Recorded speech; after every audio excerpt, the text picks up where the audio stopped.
Hello Gemini, Sun, Moon, Rising, and Venus signs. Kamusta kayo? Sana po nasa mabuti kayong kalagayan. Welcome back po sa Star Tarot. Kung bago kayo dito, welcome din kayo.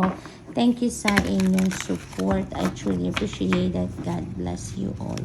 Tingnan natin ang mga messages ni Gemini, making a difference. Ayan, my inner light shines far and wide. So maybe this is your mission sa buhay sa ngayon, Gemini, that you're going to make a difference in the lives of many people around you.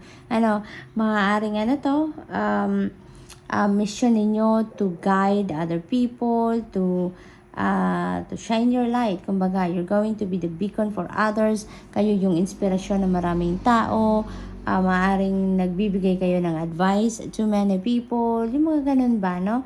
Maybe you are their guiding light, maybe you are also helping other people in different ways. Kaya ang mission ninyo dito is to create a difference, no, sa buhay ng iba. So what else? We have cherishing self. Ayan. So parang binabalance din ninyo ang sarili ninyo, which is really beautiful. Kasi bihira mangyari yan, hindi ba? Kaya ngayon, this is really a beautiful energy na you are also loving yourself. You're cherishing and loving yourself. Yung kahit busy kayo sa trabaho ninyo, busy kayo sa mission ninyo, busy kayo sa pagtulong sa ibang tao, and at the same time, hindi ninyo siguro pinapabayaan na ang inyong sarili. You're also loving and cherishing yourself. Inaalagaan ninyo yung sarili. You're also focusing on your self-care. That is really good, no? What else? We have embarking on an adventure. Definitely, ang iba sa inyo is going to travel. Maaring this is travel abroad, no? Overseas, travel. Maaring ang travel na to is linked to pasyal. Maaring magtuturang iba sa inyo. Posible din na migration ang purpose ng pag-travel na to. Maaring doon na kayo titira, maglilipat na kayo ng place of residence. Posible din na ito ay trabaho. Maaring meron job opportunity dito para kay Gemini, no? Kaya enjoy niyo po yan at mag-iingat kayo. We have letting go. Ayan. So letting go, this is releasing, no? Releasing the control over things. Kasi maaari din na meron kayong mga gustong mangyari sa buhay ninyo and maybe you are pushing, no? Pinupush ninyo ng punipush kung ano yung gusto ninyong mangyari. Pero, diba, hindi mangyayari kaya nga may kasabihan na kung hindi ukol, hindi bubukol, hindi ba? Kaya regardless kung gaano ninyo ipagpilitan yung gusto ninyo, hindi yan mangyayari if it's not meant to happen or if it's not meant for you, diba? Kaya ngayon maybe there are realizations happening or going on sa inyo na siguro tama na, no? Siguro tama na yung pagkocontrol ko, yung pagpipilit ko, no? And maybe you're going to decide na ngayon na mag-let go na lang at ipaubaya na lang sa Panginoon, no? Maybe you're going to allow destiny to unfold ngayon, the things that needs to happen, or kung ano man, ang dapat mangyari, you're going to allow the divine universe and the destiny to unfold things organically na sa ngayon. So that is really good na parang ipinapaubaya nyo na, i-lift up nyo na sa Panginoon and the rest of your spirit team, kung ano man yung mga concerns ninyo, kung ano man yung mga gusto ninyo mangyari, kung ano man yung mga dreams ninyo, yung ganon, diba? Embracing the future. Ayan, so planting seeds ngayon ang ganap ni Gemini. Kasi 'di ba, kung ano yung tinatanim natin sa ngayon, yun na nga anihin natin in the future, hindi ba? Kaya kung ano man siguro yung ine-envision niyo for yourself na gusto niyo makita, ma-manifest sa inyong 3D reality, in the near future, yun na ang ginagawa ninyo sa ngayon. Nag-i-invest na kayo ng effort and time, ng energy para doon sa pag-ani, no? Na maani ninyo kung ano yung gusto ninyong eksaktong mga bagay na gusto ninyong makita, no? So, yung ganon. Expecting miracles. This is beautiful. There are miracles unfolding sa buhay ninyo. At this time, maaring yan ay mga answered prayer, no?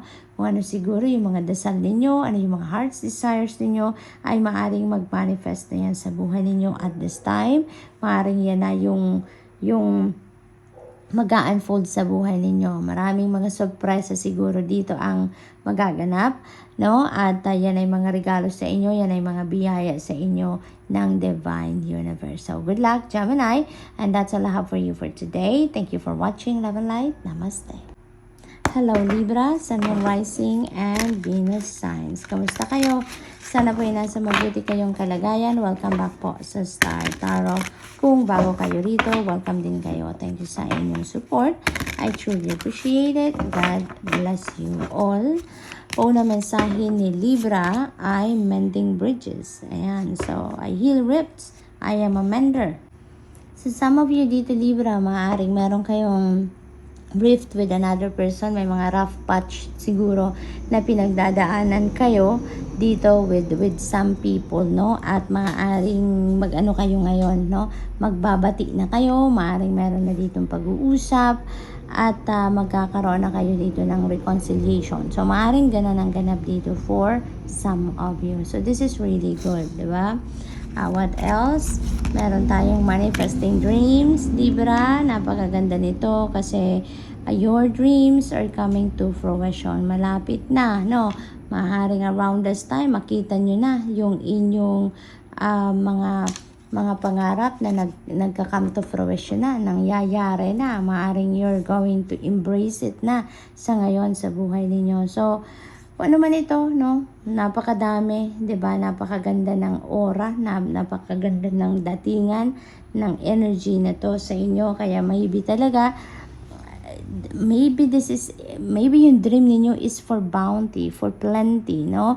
Prosperity and abundance siguro ang pangarap niyo na magkaroon kayo, and maybe ito na nga yun na maaring mangyari, no? So good luck to that. Igniting courage. Ayan, maybe you are activating your courage and your inner strength dito sa buhay ninyo, at maaring yan ang kakailanganin ninyo, no? Para dito sa pagsisimula ng bagong chapter sa buhay ninyo, kasi you are manifesting your dream dito. So eto na yon, dumating na or dadating na kung ano yung pangarap ninyo. So that is a new beginning, diba? You're going to start fresh sa kung ano man parte ng buhay ninyo dito, and maybe you need to activate your courage and inner strength for you to be able to handle this change or to handle this transformation, ano? Maaring ganon ang ganap dyan. Expecting miracles, beautiful. So may mga miracles dito that are about to unfold. May mga sorpresa dito na mangyayari sa buhay ninyo. May mga hindi ninyo inaasahan na mga bagay ang maaaring mangyari at this time. So, congrats. Maaaring mga talaga yan, answered prayers. So, we have dwelling in truth. Ayan. So, this could be your truth, no? Kung ano yung kayo, kung sino kayo, kung ano mga pinaniniwalaan ninyo, maybe yan talaga ang inyong pinaninindigan na sa ngayon. So, that's really beautiful. Kasi talaga namang yung parang you stand your ground and you're standing for what you believe in, diba? So, napakaganda lang ng inyong sitwasyon dyan.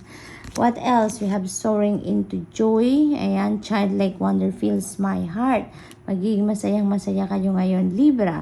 At marami kayong rason, para maging masaya talaga. You are manifesting your dreams. Yung mga pangarap ninyo, nandiyan na, mag-unfold na right before your eyes. Magbabati na kayo ng kung sino man ang hindi ninyo kabati, no? May hindi kayo nakakausap, and maybe now is the time na magre-reconcile na kayo. Kaya marami kayong rason, May mga extrang rason para kayo ay maging masaya. Posible din dito, yung iba sa inyo dito is going to embrace your inner child, and maybe you're going to play with your kids kung meron kayong mga kids, or you're going to play, you're going to to enjoy, at muli ninyong gagawin siguro kung ano man yung mga bagay na nakakapagpasaya sa iyo when you were still a kid, 'di ba? So maaring may mga activity kayo na ganyan sa ngayon.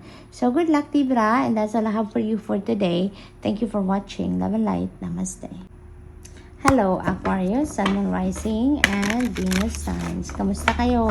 Sana po nasa mabuti kayong kalagayan. Welcome back po sa Star Tarot. Kung bago kayo rito, welcome din kayo.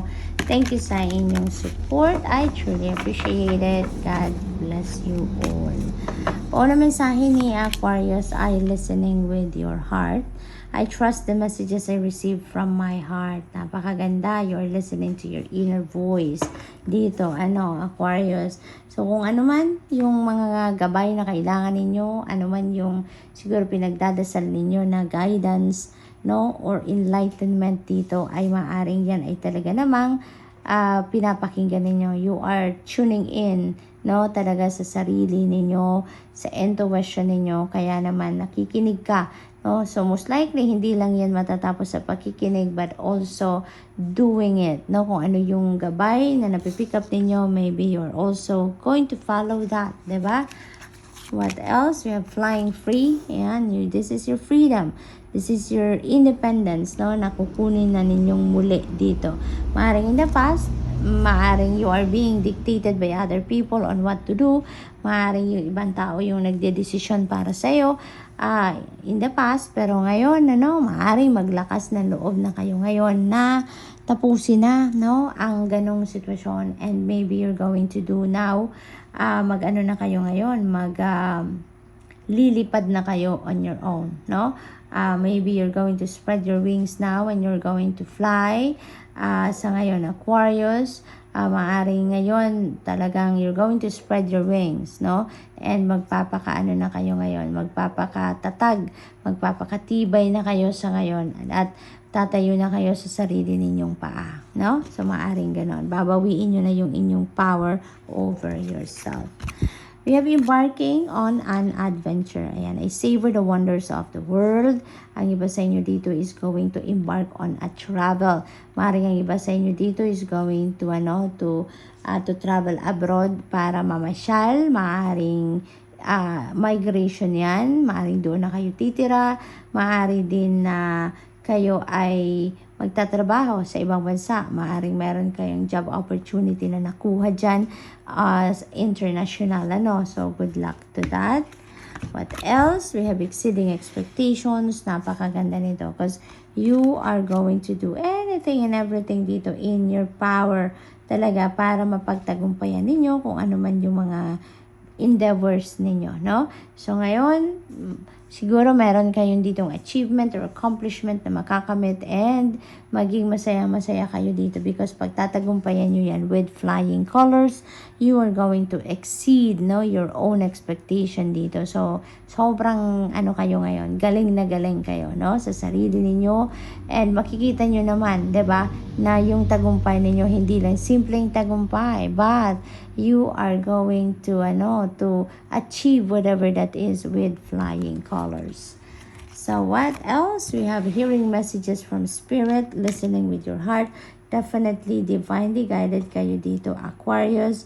Iba't ibang paraan ang paghatid sa inyo ng guidance ng divine universe and the rest of your spirit team sa ngayon. Kaya napakahalaga na makikinig kayo sa inyong intuition. Napakahalaga na tune in din kayo sa inyong inner voice, inner guidance, nang ma-pick up ninyo yung mga gabay para sa inyo. Posible din na may mga signs, symbols, and synchronicities din na pinapadala sa inyo, pinapakita sa inyo ang divine universe. No? So pay attention to that as well because that is also a form of guidance para sa inyo. Looking deeper. Ayan. So, ang iba sa inyo dito, you have your light na talaga namang ilalabas nyo na yan sa ngayon.